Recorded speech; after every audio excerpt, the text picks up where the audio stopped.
Pepper flavour, rich masala టేస్ట్తో creamy and delicious pepper chicken gravy curry.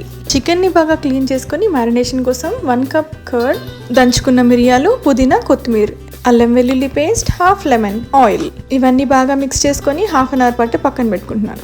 ప్యాన్లో oil వేసుకొని పట్టా, లవంగా, ఇలాచి, 3 మీడియం సైజ్ కట్ చేసి పెట్టుకున్న ఆనియన్స్ వేసి ఒకసారి కలిపేసుకొని గ్రీన్ చిల్లీస్, కొద్దిగా కాజు, చిన్నగా కట్ చేసి పెట్టుకున్న పుదీనా, కొత్తిమీర, కట్ చేసి పెట్టుకున్న 3 మీడియం సైజ్ టమాటోస్ కూడా వేసేసుకొని అన్నీ బాగా కుక్ అయిన తర్వాత స్టవ్ ఆఫ్ చేసుకొని ఫ్యాన్ కింద చల్లారడానికి పెట్టేశాను.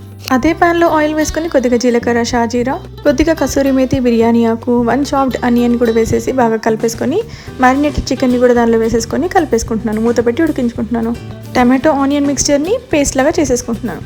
ఈ టైంలో డ్రై స్పైసెస్ అన్ని వేసేస్తున్నాను. పెప్పర్ పౌడర్, ధనియాలు, జీలకర్ర పౌడర్, సాల్ట్, అలాగే పసుపు కూడా వేసేసి బాగా మిక్స్ చేసుకొని టమాటో ఆనియన్ పేస్ట్ని కూడా వేసేసి 20 మినిట్స్ బాగా ఉడికించుకుంటున్నాను. ఫైనల్లీ గరం మసాలా పౌడర్, కొత్తిమీరతో గార్నిష్ చేసుకొని సర్వ్ చేసేసుకోవడమే. Follow for more. Thank you. Bye.